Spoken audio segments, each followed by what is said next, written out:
رمضان المبارک سے پہلے یہ جو ذخیرہ اندوزی ہے، جو منافع خوری ہے، جو قیمتیں بڑھ جاتی ہیں چیزوں کی، وہ ہم اپنے معاشرے میں اس کی پریکٹس زیادہ دیکھتے ہیں. کیسے روکا جائے ان چیزوں سے؟ محترمہ، اس پر پہلی بھی جن نشستوں میں حاضر ہوا جی تو آپ کے سوالات بھی تھے اور کچھ اپنی طرف سے بھی میں نے کہا.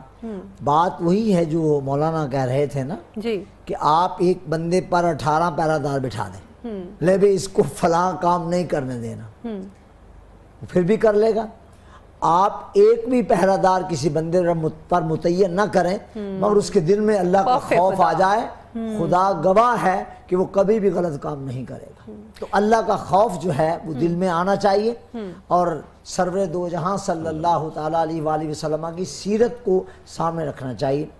اب چونکہ مواقعات پر بات ہو رہی ہے، حدیث پاک میں آتا ہے کہ ایک دن حضرت عمر اور امیر المومنین حضرت ابو بکر صدیق رضی اللہ عنہما میں جھگڑا ہو گیا کسی بات پر. اچھا.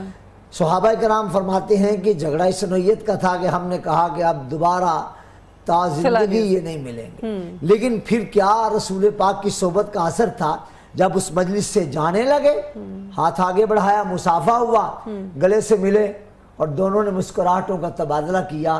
جب گئے تو ہمیں سکون آ گیا کہ صحبت مصطفیٰ صلی اللہ علیہ وسلم نے جن لوگوں کو تیار کر دیا تھا قیامت تک دوبارہ ایسی جماعت تیار نہیں ہو سکتی. لا رہا ہے کہ ایسی جماعت تو دوبارہ تیار نہیں ہو سکتی، لیکن اب ہمیں اس جماعت کے مبارک اسوہ کو، ان کے باہمی تعلقات کو، معاملات کو، موالات کو، لین دین کو، آپس کے جو تعلقات تھے ان کو پیش نظر رکھ کر ذخیرہ اندوزی سے نجات پائی جا سکتی ہے اور غیر ذمہ دار حرکتوں سے نجات پائی جا سکتی ہے. کہیں بھی ہوں، کیسی بھی ہوں، انٹ بنٹ شنٹ سے بچا جا سکتا ہے. میری تحریروں میں اور تقریروں میں 3 الفاظ ملتے ہیں، انٹ بنٹ شنٹ. میں جن چیزوں کو بائی نیم بیان کرنا پسند نہیں کرتا ان کو انٹ بنٹ شنٹ سے بیان کر دیتا ہوں. بہرحال یہ جو ہے وہ معاشرے میں آج بھی سارا رخ سیدھا ہو سکتا ہے.